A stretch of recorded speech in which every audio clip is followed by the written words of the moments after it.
gera Euskadi askatzeko. Gerturi daukago dolabre aldez emateko. Eusko gudariak gera Euskadi askatzeko. Gerturi daukago dolabre aldez emateko.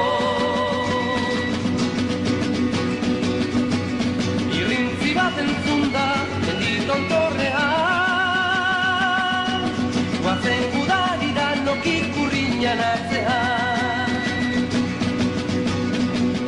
Irrintzi bat entzunda menditon torrean, guazen gudarira nokik urriñan atzean.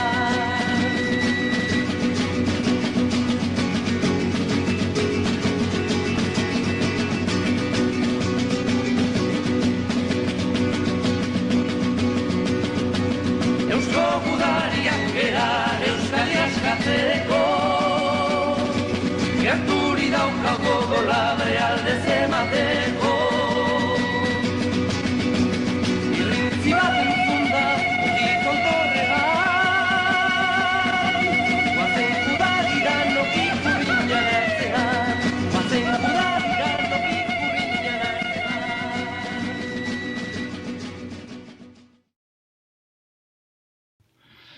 No sooner do you do a video, the Work Axe finale, the 9-axe battle royale. Did you see this? If you haven't seen this, you gotta check it out. 9 axes in the Work Axe finale, right?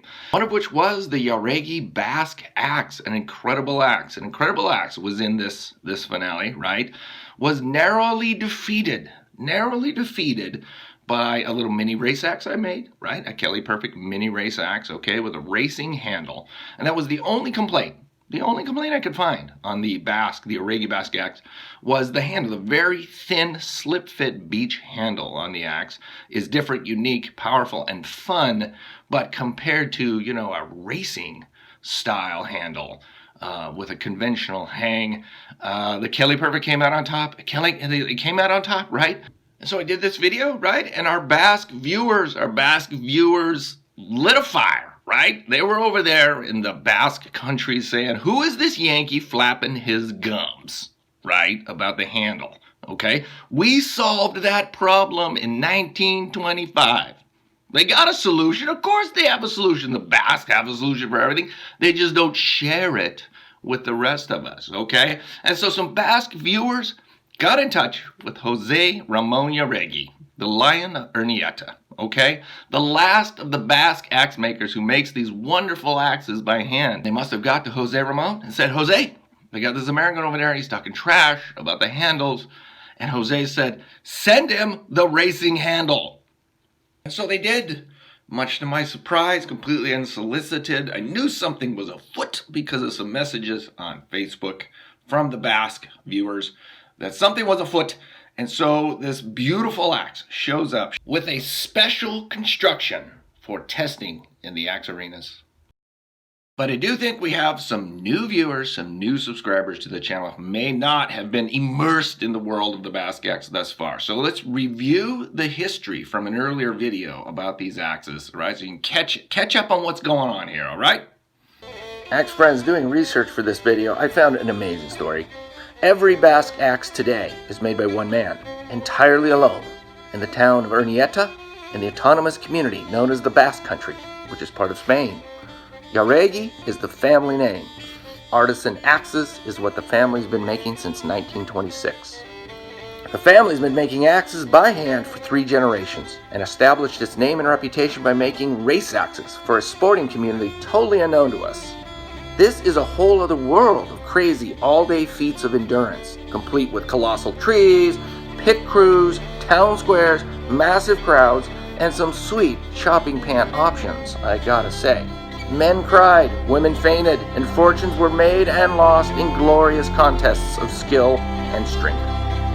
And it was through these competitions that the pattern was perfected, evolving over centuries from what was originally called the Carboneros pattern, which means charcoal maker.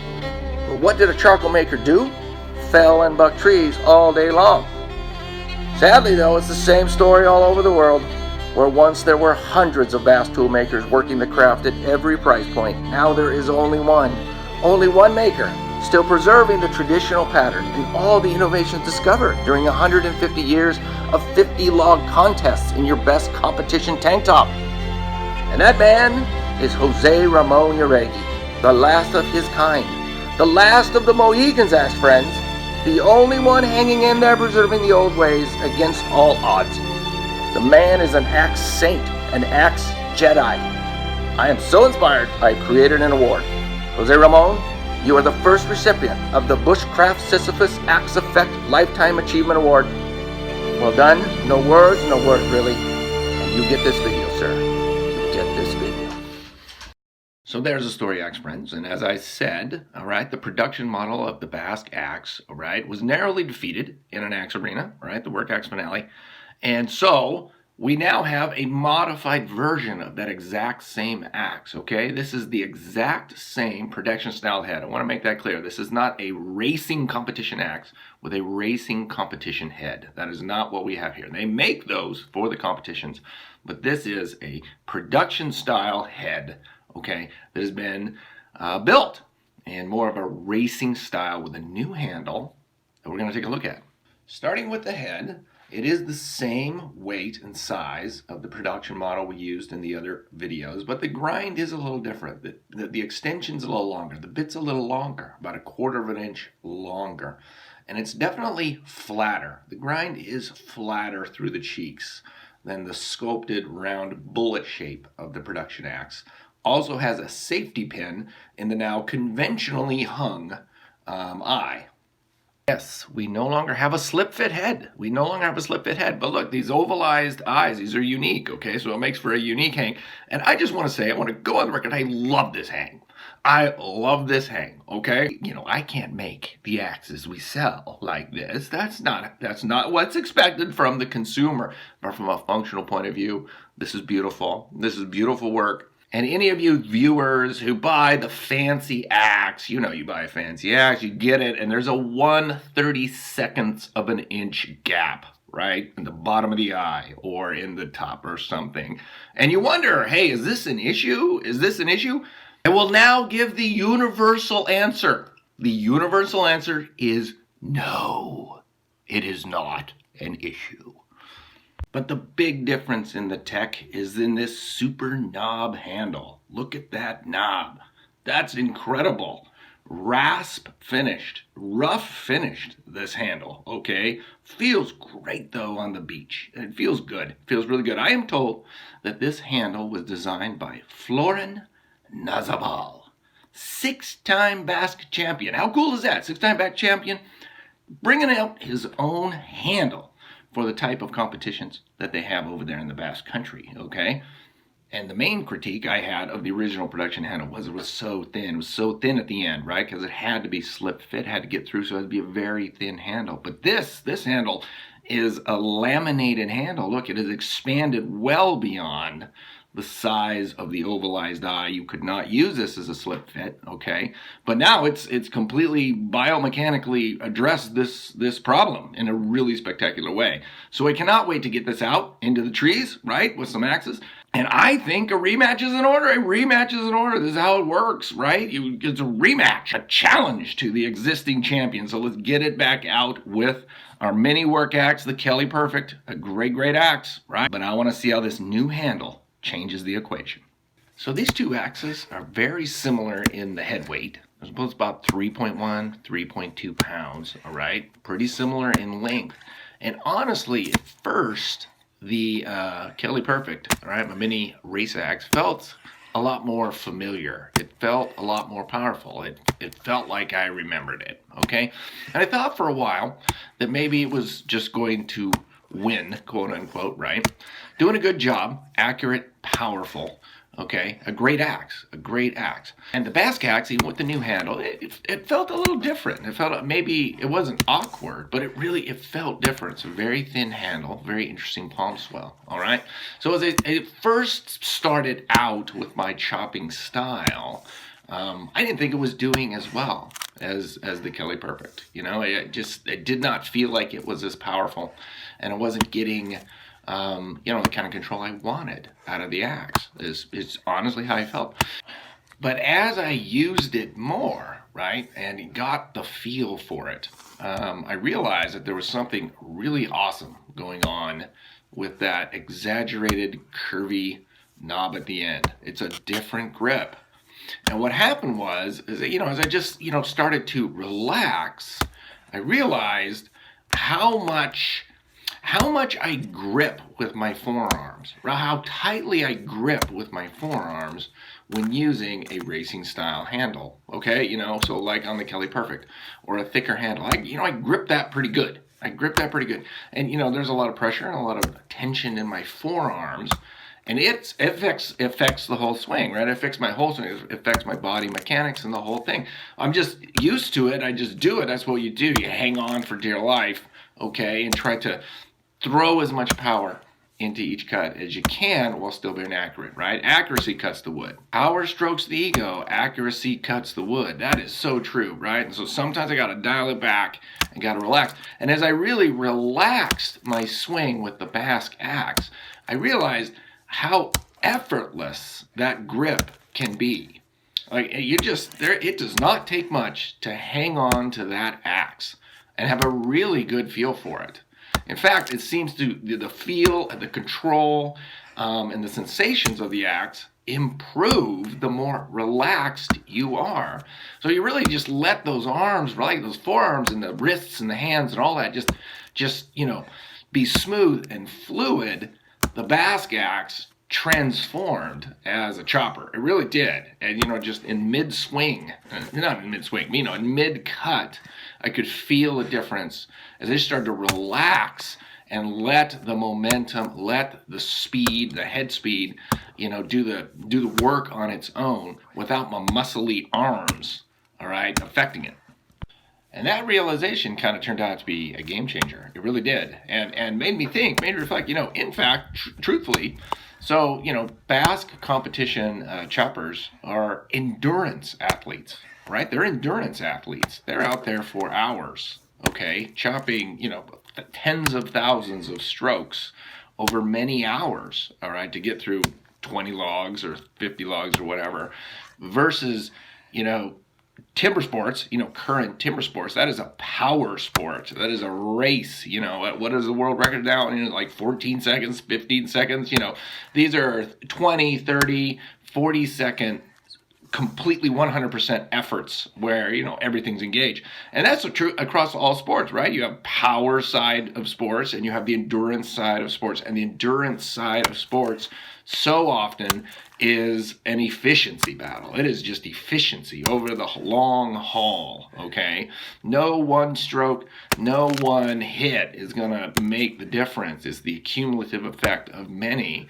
And it felt to me really like the Basque axe was designed specifically with that in mind. Clearly it was. Clearly it was designed by athletes, right, for an endurance chopping test where being as fluid, as relaxed, and as effortless as possible, just chugging along the little engine that could, gets there, wins the prize, as opposed to, timber sports where, it's 100% as fast as it can go, okay, and you want a 100% power transfer, 100% muscular engagement, I would guess, right? I'm no expert on this, but it really did occur to me, and as I switched my techniques, and I let myself swing the axes in that regard, when I went back to the Kelly Perfect, I could not do what I was doing with the Basque axe. So once I had switched my mentality, switched my mechanics, I couldn't go back to the power axe. It wasn't the same. It did not feel the same. And I was in this mode of, the endurance competition axe versus the power axe. And that changed everything for me.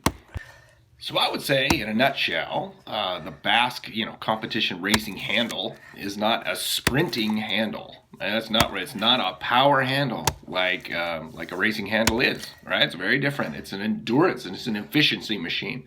In fact, as I used it more and more, and I kind of played with this idea of the mechanics of really relaxing my forearms, really trying to use my whole body and more rhythm in the chopping, it felt to me like I sort of fell upon this kind of tap and go kind of rhythm. Like if you just kind of throw the weight of the head into the cut, and then immediately kind of bounce out like it's part of your swing. You go in, you go out, you go in, you go out.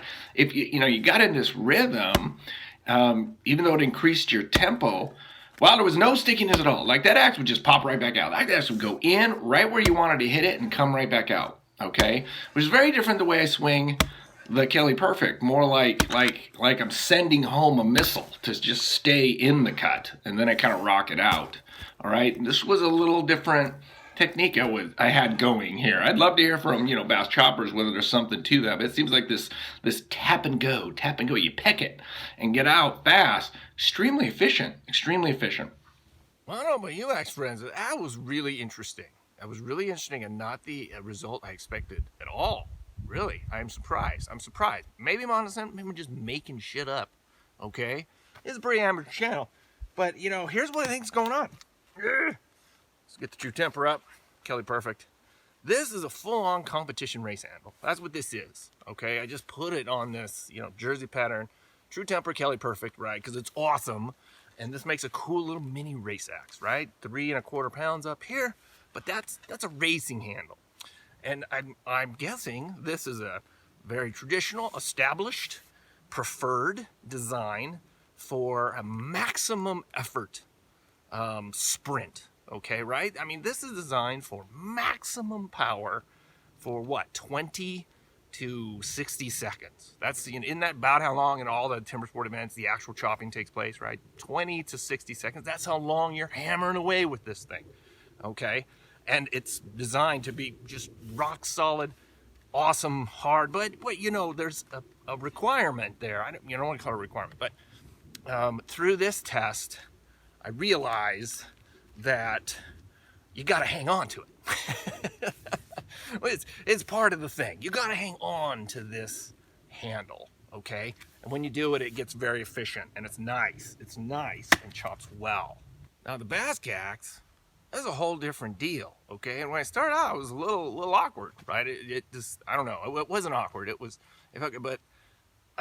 felt different, okay? It felt different. And I thought maybe True Temper is going to, pull through as the work axe champion, right? And maintain its title.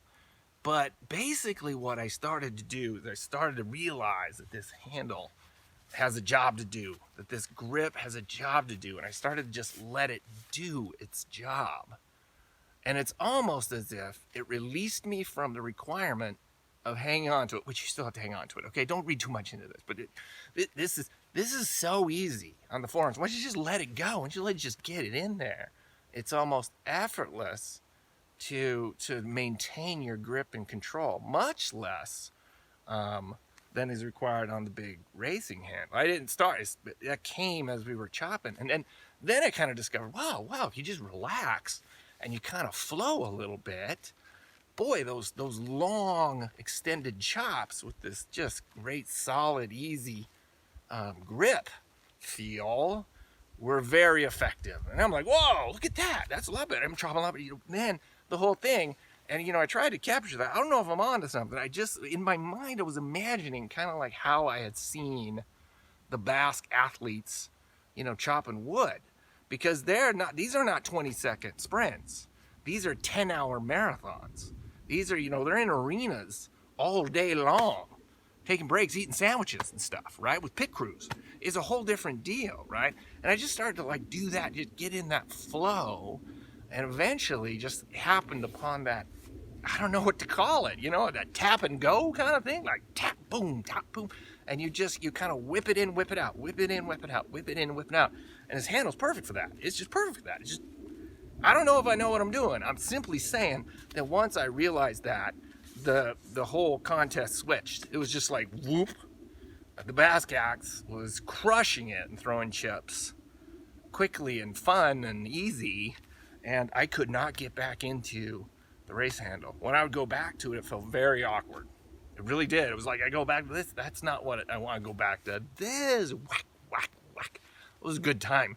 So, wow, they're really onto something, right? Those Basque, all hail the genius of the Basque peoples in the timber sports. This is serious tech. I love it. So impressed. So I think what we got to do is we got to go get the Immortals back out, right? Our 3 Axe Arena champions, our grand champions, and we might have to have a Champions League axe arena, right, in the felling axe category, because this would deserve to be there. I think this would have advanced out of its bracket, wherever that was, right? Group H. No, it was even past that, right? It was something else, right? All right, axe friends, I hope you learned something. I hope you enjoyed that. That was really interesting. It was a really interesting axe.